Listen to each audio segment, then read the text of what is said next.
अच्छा दोस्तों, आपको कितने ऐसे लोग हैं जो अपना बिजनेस शुरू करना चाहते हैं, और आप में से कितने ऐसे लोग हैं जो ये सोच के बिजनेस नहीं शुरू कर पा रहे कि कहीं लॉस हो गया तो क्या करेंगे। क्योंकि ज़्यादातर बिजनेस में क्या होता है कि आप बिजनेस शुरू तो कर लेते हैं, लेकिन शुरुआत में आपको उसका भुगतान करना पड़ता है। मतलब प्रॉफिट आपको कम होता है शुरुआत में, कहीं ना कहीं आपको पैसा लगाना पड़ता है, तभी आपको पैसा बनना शुरू होता है, और वो भी आपको काफ़ी ज़्यादा उसके लिए मशक्क़त करना पड़ता है, काफ़ी इंतज़ार करना पड़ता है।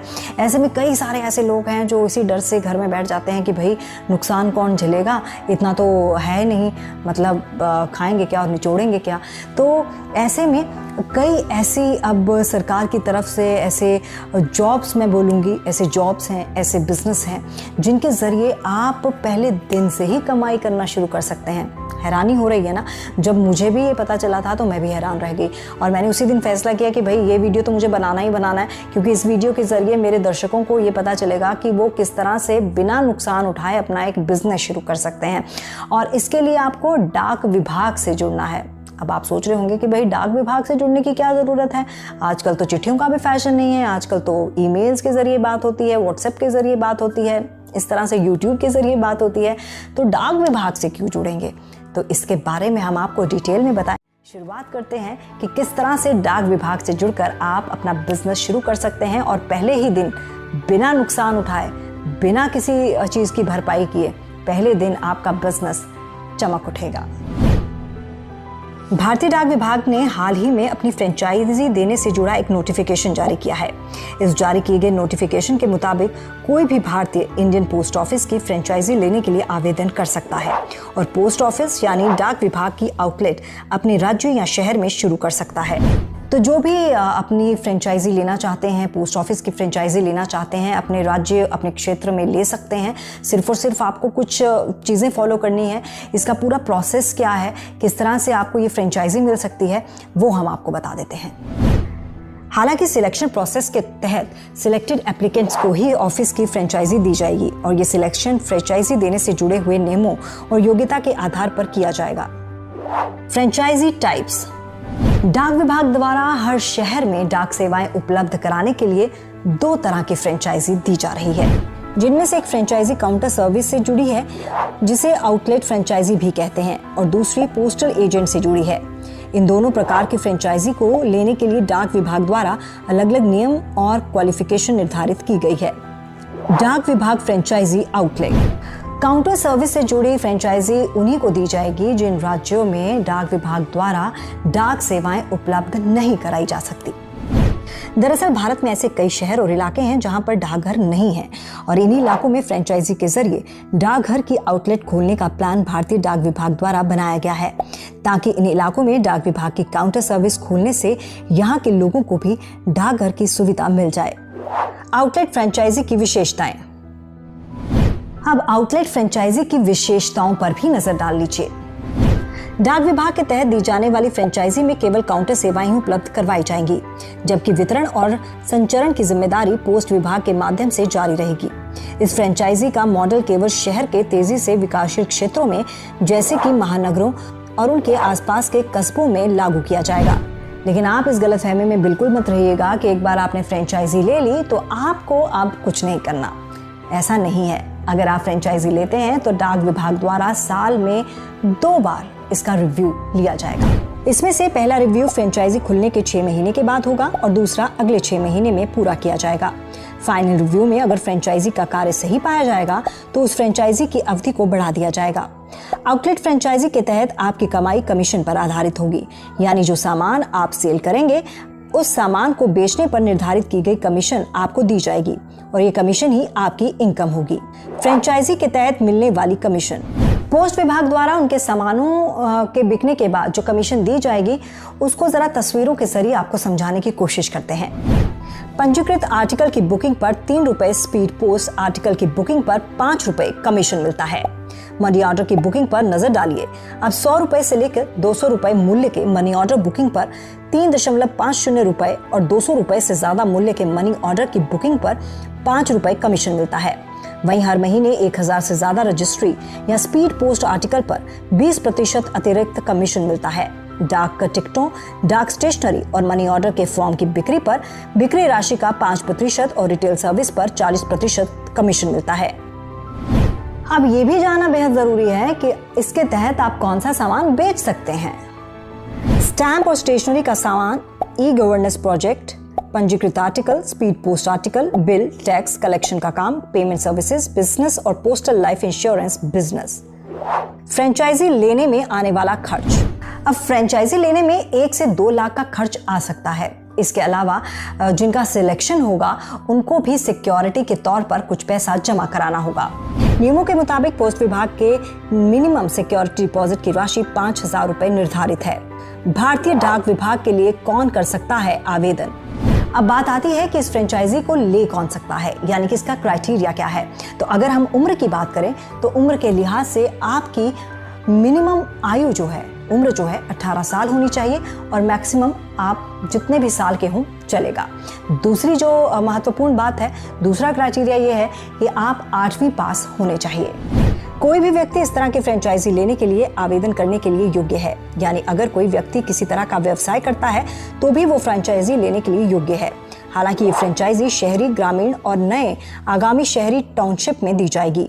कोई भी संगठन जैसे कि कॉलेज, पॉलिटेक्निकल, विश्वविद्यालय, प्रोफेशनल कॉलेज भी पोस्ट ऑफिस की फ्रेंचाइजी लेने के लिए अप्लाई कर सकता है।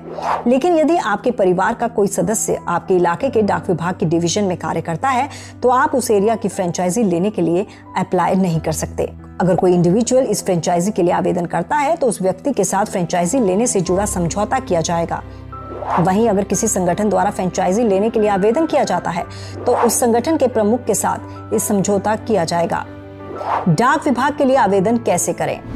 फ्रेंचाइजी लेने के लिए आपको एक भरना पड़ेगा और ये फॉर्म आपको पोस्ट ऑफिस की ऑफिशियल वेबसाइट पर मिल जाएगा।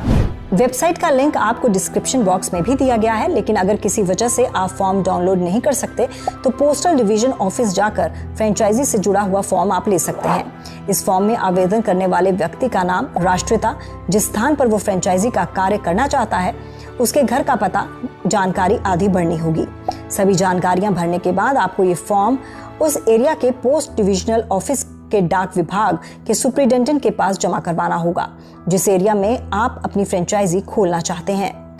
फॉर्म के साथ आपको कुछ डॉक्यूमेंट्स की भी जरूरत पड़ेगी, जैसे आपका जन्मतिथि का प्रमाण पत्र, बर्थ सर्टिफिकेट, पैन कार्ड, घर के पते से जुड़े कुछ डॉक्यूमेंट्स। इसलिए आप अपने फॉर्म से पहले इन सभी डॉक्यूमेंट्स की फोटोकॉपी करवा लें। साथ ही ये डॉक्यूमेंट्स आपको फॉर्म के साथ लगाने होंगे। किस तरह से होगा चयन? जिस एरिया की आप फ्रेंचाइजी लेना चाहते हैं उस एरिया के कुछ अधिकारी ही आपका सिलेक्शन करेंगे। कैसे? देखिए, एरिया के संबंधित डिविजनल हेड को ASP SDI द्वारा एक रिपोर्ट सौंपी जाएगी और उस रिपोर्ट के आधार पर डिविजनल हेड उस व्यक्ति का सिलेक्शन करेगा जो व्यक्ति फ्रेंचाइजी लेने के लिए काबिल होगा। नोटिफिकेशन के मुताबिक ASP SDI द्वारा पोस्ट ऑफिस के डिविजनल हेड को यह रिपोर्ट एप्लीकेशन में भरी गई जानकारी के आधार पर दी जाएगी, यानी जिन भी लोगों ने आवेदन के फॉर्म में अपनी जानकारी भरी होगी उसके आधार पर ASP SDI द्वारा रिपोर्ट बनाई जाएगी। फ्रेंचाइजी लेने के लिए दी गई एप्लीकेशन के 14 दिनों के अंदर उस एप्लीकेशन की रिपोर्ट ASP SDI के डिविजनल हेड को देनी होगी। जिस व्यक्ति का सिलेक्शन डिविजनल हेड द्वारा किया जाएगा उस व्यक्ति को मेमोरेंडम ऑफ एग्रीमेंट पर साइन करना होगा। मेमोरेंडम ऑफ एग्रीमेंट में उस व्यक्ति के अलावा 2 गवाहों द्वारा भी साइन किए जाएंगे। इसलिए आप मेमोरेंडम ऑफ एग्रीमेंट पर साइन करने से पहले अच्छे से पढ़ लें। एग्रीमेंट पर साइन करने के बाद आपको फ्रेंचाइजी मिल जाएगी। हालांकि फ्रेंचाइजी शुरू करने से पहले आपको पोस्ट ऑफिस में किस तरह से कार्य किया जाता है इससे जुड़ी जानकारी, ट्रेनिंग दी जाएगी। जो लोग फ्रेंचाइजी लेने के लिए आवेदन करेंगे उनमें से उन लोगों को ही परफॉर्मेंस दिया जाएगा जो कि डाक पेंशन भोगी होंगे। आवेदन करने वाले व्यक्तियों में से जिनको कंप्यूटर का अच्छा ज्ञान होगा, जो कंप्यूटर सुविधाएं प्रदान करने में सक्षम होंगे, उनको भी फ्रेंचाइजी देने में प्रेफरेंस दी जाएगी। फ्रेंचाइजी से जुड़ी ट्रेनिंग। फ्रेंचाइजी लेने वाले को इससे जुड़ी तमाम बातों को बताया जाएगा, जानकारी दी जाएगी, यानी कि एक ट्रेनिंग दी जाएगी। उस ट्रेनिंग के बाद ही वो व्यक्ति ऑफिशियल तौर पर उस फ्रेंचाइजी को संभालेगा। अब ये ट्रेनिंग किस तरह की होगी, कब होगी, कहाँ होगी, ये आप देखिए। अगर ये ट्रेनिंग किसी और शहर में दी जाती है तो इस ट्रेनिंग के लिए उस शहर में जाने और रहने का खर्चा पोस्ट ऑफिस की ओर से नहीं दिया जाएगा। फ्रेंचाइजी से जुड़ी सारी ट्रेनिंग क्षेत्र के सब डिविजनल इंस्पेक्टर द्वारा दी जाएगी और ट्रेनिंग देते समय अगर किसी व्यक्ति का प्रदर्शन सही नहीं पाया जाएगा तो उसकी दी गई फ्रेंचाइजी का अनुबंध खत्म कर दिया जाएगा। यानी जो भी व्यक्ति ये ट्रेनिंग लेने जाएंगे उन्हें ट्रेनिंग लेते समय अपनी परफॉर्मेंस अच्छी रखनी होगी। ट्रेनिंग के दौरान फ्रेंचाइजी शुरू करने वाले व्यक्तियों को बताया जाएगा कि किस तरह से पोस्ट ऑफिस में कार्य किया जाता है, उत्पादों, सेवाओं, बेसिक प्रोसीजर और परिसर की देखभाल किस तरह से की जाती है। ये ट्रेनिंग पास करने के बाद फ्रेंचाइजर अपनी फ्रेंचाइजी शुरू कर सकेंगे।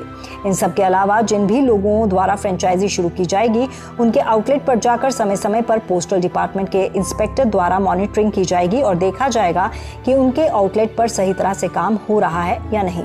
इसलिए जिन भी लोगों को पोस्ट ऑफिस की फ्रेंचाइजी दी जाएगी उन लोगों को सही से काम करना जरूरी है, क्योंकि अगर मॉनिटरिंग के दौरान इंस्पेक्टर द्वारा पाया जाता है कि आपके आउटलेट में सही तरह से काम नहीं हो रहा है तो आपके खिलाफ एक्शन लिया जाएगा।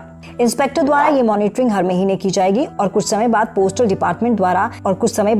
डिपार्टमेंट द्वारा इलेक्ट्रॉनिक के जरिए भी निश्चित रूप से निगरानी की जाएगी। तो दोस्तों, जैसे कि हमने आपको वीडियो की शुरुआत में ही बताया था कि ये दो तरह की फ्रेंचाइजी होती है। एक तरह की फ्रेंचाइजी की बात आज इस वीडियो के जरिए हमने कर ली, अब रहती है दूसरी फ्रेंचाइजी की बात। तो इतना एक्साइटेड मत होइए, थोड़ा सा संयम रखिए, क्योंकि इसकी बात हम करेंगे दूसरे वीडियो में। तो दूसरे वीडियो में मिलते हैं, तब तक के लिए मुझे दीजिए इजाजत। और हाँ, अब अपने डर को खत्म कर दीजिए कि कितना पैसा लगेगा, नुकसान होगा कि मुनाफा, क्योंकि किसी भी बिजनेस को शुरू करने के लिए रिस्क लेना पड़ता है। हाँ, मैं ये जरूर जानती हूँ कि रिस्क लेने से हर कोई घबराता है, लेकिन डेयरिंग जिसको कहते हैं ना, कि आपको हिम्मत करनी पड़ती है, तभी आप कहीं अपना हाथ आजमा सकते हैं।